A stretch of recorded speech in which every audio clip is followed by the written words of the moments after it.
Hello guys, one more time. So today is the first guide on the channel. This is actually the starter pack for the Bleeding Edge sudden death. So I will explain just step by step everything. So first I'm just going to start with the attributes. So attributes, you just want to dump everything to the toughness because total bonus damage from the attributes. So always you will have the primary attribute gives more bonus damage than the secondary and so on. So basically you just want to dump everything to the toughness, doesn't matter what character are you playing. So that's like the general rule of thumb, doesn't matter what you play, you just want to put everything to the toughness. Then what about the gear? You don't have to take a look like I have the legendary items because the legendary items are like irrelevant, it doesn't matter. So what you're looking for is basically the first stat is the toughness. So you need the toughness because toughness will gradually increase your total bonus damage from attributes. So as you can see on those gloves I have 48 toughness, I'm just gonna put them, boom, from 20 to 50, yeah, like 30% more, just basically the toughness. Like here I have 63 toughness, I'm just gonna put this, so as you can see, like 40% more, another 30% more, and here I have 70 toughness, another 45 on top of that. So as you can see, toughness is really great attribute. If we are talking just about the material damage itself, as you can see here I don't have any toughness, it is 40% more. So as you can see the percentage value, just take a look. As you can see it was 4% right now. You see, it's like, it's not really significant. You have to keep that in mind. The first affix what you're looking for is always toughness. Then the second affix is a material damage, and the third affix, which is really important as well, rage and willpower cost reduction. So I have this on part. I actually have two pieces, but I will show you how much impact just two pieces of rage and willpower cost decrease of the cost reduction. So first thing first, stacking toughness. So I only have two items for the rage and willpower cost reduction, but as you can see its rage cost is 102. I'm just gonna put one, 36% rage and willpower cost reduction, 79, and another 29% rage and willpower cost decrease. So as you can see I'm sitting on 64, and obviously I will try to have the rage and willpower cost reduction on at least 4 pieces, so similar to those pieces. So that's what I wanted to do. I managed to get also on the pants and the boots, that'd be great, because then we're talking about probably, I don't know, 10 rage cost to cast the Bleeding Edge, which is great. Okay, so now we know what we're looking for. So now I'm just going to explain you how the sudden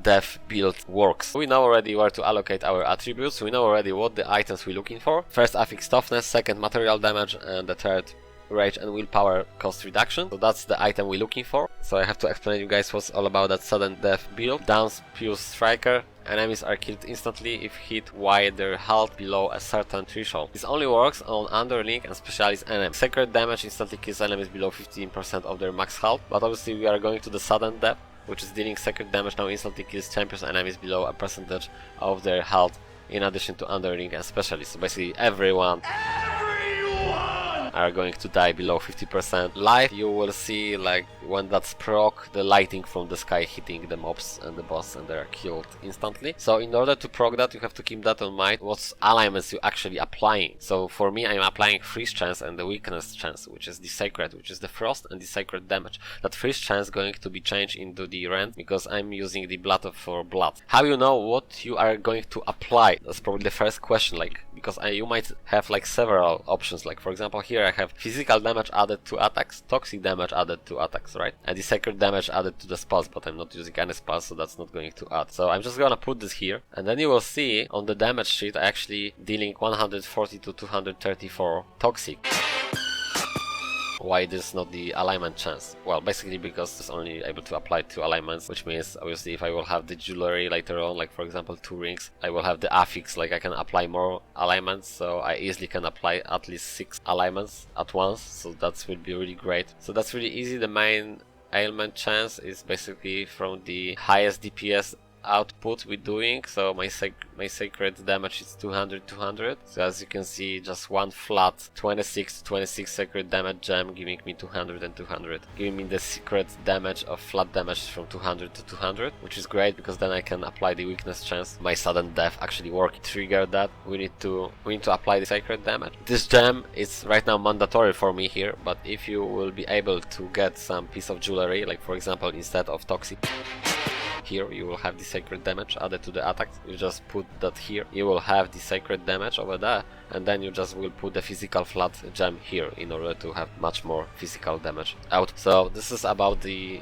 how the build works. So you have to understand, you have to apply the alignment chance, which is the weakness chance. What about the gem, the shield and the armor? So what you are looking for, guys, is block chance. Also here, block chance and block efficiency. Only block chance and block efficiency. Don't look like I have the health here or I have the global life leash here. I don't have the money to reroll that right now. That's what you're looking for. Overall, like a rule of thumb, block chance 75% is great, and we are looking for block efficiency the same, like 75% each, and that's like you are good to go. I'm missing 2 gems here, so that will be another like 20%, so I will be soon on 60%, and then obviously you want to go in the skill tree with the Regal Blessing, 20% block efficiency, so I will be sitting on easily soon on 80% block efficiency, so you have to keep that in mind. That's really important part of that build in order to survive. So like I said, this is the starter build. I'm just gonna do the 100 expedition to show you how it works, and obviously if you have better gear you can just later on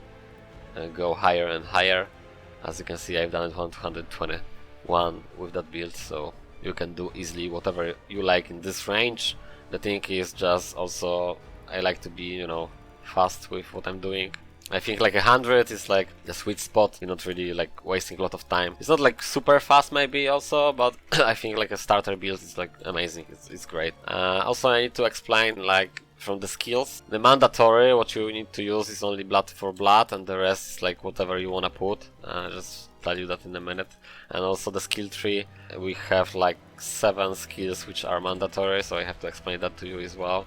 It's not just the sudden death. You actually need to put some skills in order that build's going to work. How to notice it's actually working? So when you will see the lightings from the sky, so that means that proccing that damage, that means that proccing the skill. So when you see the lightings from the sky, like here right now, boom, so that means that skilled procced. Basically mobs being below 15% damage, so they dying instantly. Yeah, so like blood of blood, I just have to show you guys the skill tree and then like the perks I use, and then the rest irrelevant. I mean, honestly, like bleeding edge, whatever you like, you wanna put, so just put it, because this is, like I said, it's a starter, so I don't really have to dwell at all about whatever skills you wanna use it, you can use it. Just wanna show you how it's going to proc.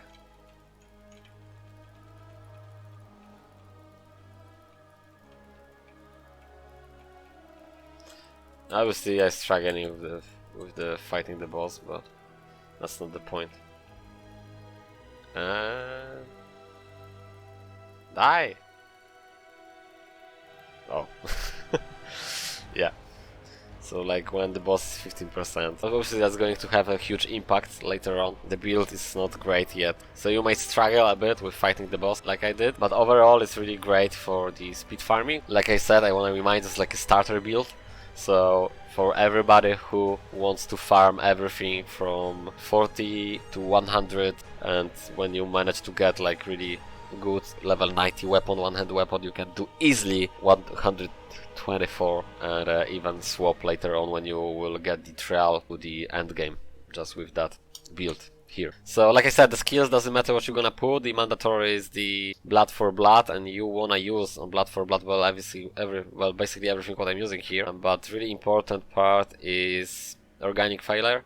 Reduce movement speed for enemies inside the area of effect, just simply because then we can apply the persistent haunting, 25% damage to enemies with impaired movement. Also from the bleeding edge, I'm just using right now like that, and later on the end game I will swap that to the increased damage per alignment stacks. Why is that? Because just simply, but later on when I will be able to apply 6 alignment stacks instead of 2, I will just go with this one. That's good, like really amazing, like huge buff of damage output. Right now I'm just going like that, and the rest, like I said, it's not important at all, so I don't have to dwell about this. But about the tree I will just give you link description below with the skill tree. But the mandatory stuff what we're looking for, well obviously sudden death, right? But then we need to use the Graveyard Affliction to can now apply +1 additional ailments. Then we have to actually use the Insidious Decay, +2 ailment stacks inflicted, because you have to keep that in mind. We are applying firstly the main output DPS ailment, which in our case, which will be actually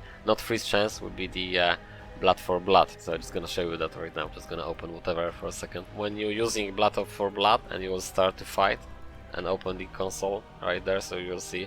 Actually, I'm hitting the toxic first, and then the rent, whatever is the highest, will be your first one. So you have to keep that in mind. You have to apply at least 2 stacks, because the first one is always applied, which means the secret damage are not going to apply it if you are not using Kabbalist, those 2 skills here. So they are mandatory, also with the sudden death. And then obviously I'm going for the output damage, which is the persistent haunting, which I already explained. And then we are going with the merciless lethality, which is 60% critical hit damage, also with the white card 60% critical hit chance score, and obviously clandestine execution just for apply another 25% damage when only one enemy is within a 7-meter radius, which means basically when we are fighting the expedition boss, it's much easier to kill the boss. Attrition strategies, 60% alignment chance score. This is like huge. You have to keep that in mind. We are using the shield, so we actually have to go to the Kingless Aegis to go with the Praetorian Regal Blessing, which is 20% block efficiency, and here we have 15% block efficiency and a 20 block efficiency here. I'm just gonna tell you one more time, guys, what you wanna go with this build.